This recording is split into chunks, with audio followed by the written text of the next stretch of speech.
The Prime Minister, in fact, had a long speech of 2 hours and 13 minutes. Politics, however, continues on this entire matter. As far as the no trust motion is concerned, this was 133 minutes. The Prime Minister took on Team India, branding it Ghamandiya alliance or an arrogant alliance.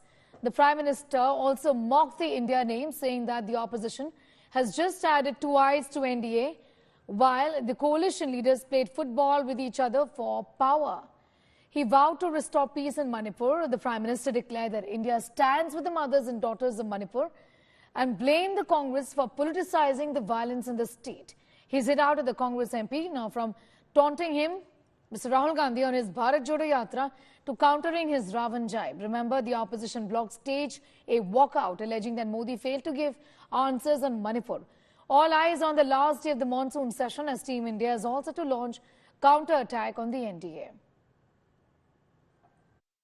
इस देश में मणिपुर से भी गंभीर समस्याएं पहले भी आई, लेकिन हमने मिलकर के रास्ते निकाले हैं। आओ मिलकर के चलें, मणिपुर के लोगों को विश्वास देकर के चलें। राजनीति के खेल करने के लिए मणिपुर की भूमि का कम से कम दुरुपयोग न करें। वहां जो हुआ है वो दुखपूर्ण है, लेकिन उस दर्द को समझ करके दर्द की दवाई बन करके काम करें। यही हमारा रास्ता होना चाहिए। खुद को जिंदा रखने के लिए इन्हें एनडीए का ही सहारा लेना पड़ा है, लेकिन आदत के मुताबिक घमंड का जो आई है ना आई, वो उनको छोड़ता नहीं है और इसलिए एनडीए में 2 आई पिरो दिए, 2 घमंड के आई पिरो दिए। पहला आई 26 दलों का घमंड और दूसरा आई एक परिवार का घमंड। कांग्रेस को परिवारवाद पसंद है, कांग्रेस को दरबारवाद पसंद है, जहां बड़े लोग, उनकी बेटे बेटियां भी बड़े पदों पर काबिज हो।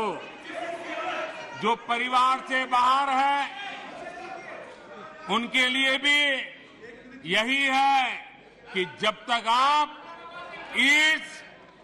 इस महफिल में दरबारी नहीं बनोगे तो आपका भी कोई भविष्य नहीं है। यही उनकी कार्यशैली रही है। कि वो तो रेजोल्यूशन तो स्पीकर साहब ने जब देखा बवार तो माफी मांग लेते यहाँ रहते सदन में, तो हो सकता कोई दूसरा विषय रहता, लेकिन वो ना माफी मांगने की उनकी आदत नहीं है ना कांग्रेस के नेताओं की। और अपशब्द बोलना, प्रधानमंत्री जी पे ऐसा कटाक्ष करना ये ठीक नहीं था। तो वो जो भी किया वो एज पर रूल्स ही किया। बहुत ही शानदार भाषण किया प्रधानमंत्री जी ने, और मैं समझता हूँ कि जो भी प्रश्न उन लोगों ने खड़े किए थे तब समुचित उत्तर, लेकिन प्रतिपक्ष की मर्यादाओं का पालन नहीं किया है, जो लोकतंत्र की मर्यादा है।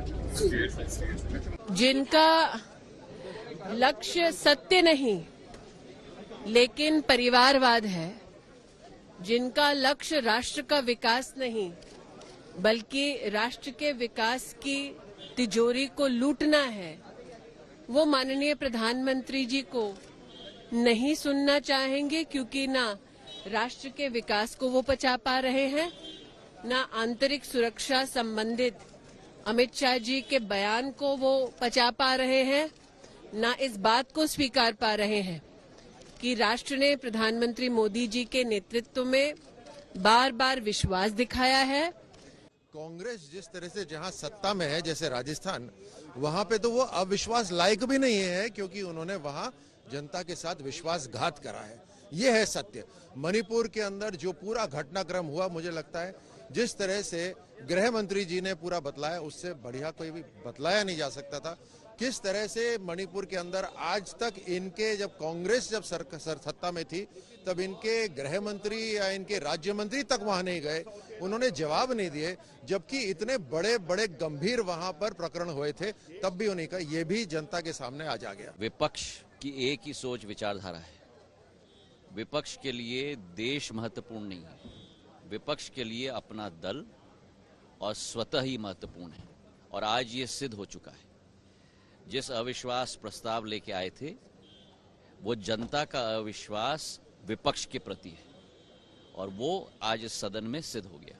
Thank you. विपक्ष ने वॉकआउट किया और ये कहा कि मणिपुर में इतने घंटे लगातार बोले लेकिन मणिपुर पर तो बोला ही नहीं। तो मणिपुर जब वो 40 मिनट बोले तो सुना क्यों नहीं? काहे के लिए वो आए थे? विश्वास प्रस्ताव लेकर के आएंगे, विश्वास प्रस्ताव तो सरकार अपने काम को तो बोलेगी, यही तो संसदीय परंपरा है। आप क्यों नहीं सुनेंगे? लेकिन आप वही सुनना चाहेंगे जो उनको अच्छा लगे। तो आपने तो खाली गाली पढ़ा। इस तरह की बेशर्मी भरी बातें कही जाती है क्या? मैं बहुत पीड़ा से कहता हूं, ये कौन सी मोहब्बत की दुकान खोजने जाते हैं राहुल गांधी जो इतना विष लेकर के आते हैं। प्रधानमंत्री अभी तक ऐसी क्या जिद पर अड़े हैं, ऐसी क्या जिद पर अड़े हैं कि मणिपुर अब तक नहीं गए। मेरा दूसरा प्रश्न कि मणिपुर के मुख्यमंत्री को क्यों नहीं बर्खास्त किया? जिस मुख्यमंत्री के 3 महीने के कार्यकाल में लगभग 6 लाख गोलियां, लगभग 6,000 हथियार पुलिस थानों से लूटकर निहत्थे लोगों पर आज गोलियां बरसाई जा रही हैं। ऐसे व्यर्थ मुख्यमंत्री को प्रधानमंत्री मोदी जी ने क्यों बर्खास्त नहीं किया? The no confidence motion was moved on the basis of Manipur issue, and for 90 minutes we are waiting for the Prime Minister to speak on Manipur. But he has not spoken about that thing. Therefore, we asked for him whether he will speak about Manipur or something. He was not ready to say a word about Manipur. Therefore, all the India alliance walked out of it. He is insensitive towards Manipur, and he is only doing politics in Parliament, not send a sensitive message to Manipur. It was not matched. It was not comparison with the Prime Minister's speech. It's only political speech he has done there. He attacked the Congress. Whatever in the past he said in the house, outside the house, same, even Congress symbol also he mentioned. Even Congress flag also he mentioned. Even Congress was founded by one foreigner. That also he mentioned in his speech he mentioned. The Prime Minister spoke for an hour and 40 minutes without mentioning Manipur. It's an absolute shame. He's talked rubbish for an hour and 40 minutes. The no confidence motion is in Manipur. The nation is wanting to hear him. The man hasn't gone there. He hasn't come to the house for the past 3 days. And he's coming today and he's spoken for an hour and a half, wasted all our time. I mean, we don't have the whole evening to waste to listen to him sit and lecture us on all his sermons. हम INDIA alliance के साथ नहीं हैं। हमारी party AIMIM और BRS party ने मिलकर एक नो कॉन्फिडेंस मोशन दिया जिसको स्पीकर साहब ने उसको कबूल किया। जब ये INDIA अलायंस वॉकआउट किया हम नहीं गए क्योंकि हम उनके साथ नहीं थे। हम इंतजार कर रहे थे कि 1 घंटा 40 मिनट के बाद प्रधानमंत्री अपने जबान पर लफ्ज मणिपुर लाएंगे, लफ्ज चाइना लाएंगे, महंगाई लाएंगे। नहीं कहा। और जब मणिपुर पर कहा तो कहा कि कल होम मिनिस्टर ने कह दिया। बिल्कुल एक रूटीन कमजोर सा अनइंस्पायरिंग जवाब मणिपुर की जनता को प्रधानमंत्री ने पार्लियामेंट से अपनी रिप्लाई में दिया।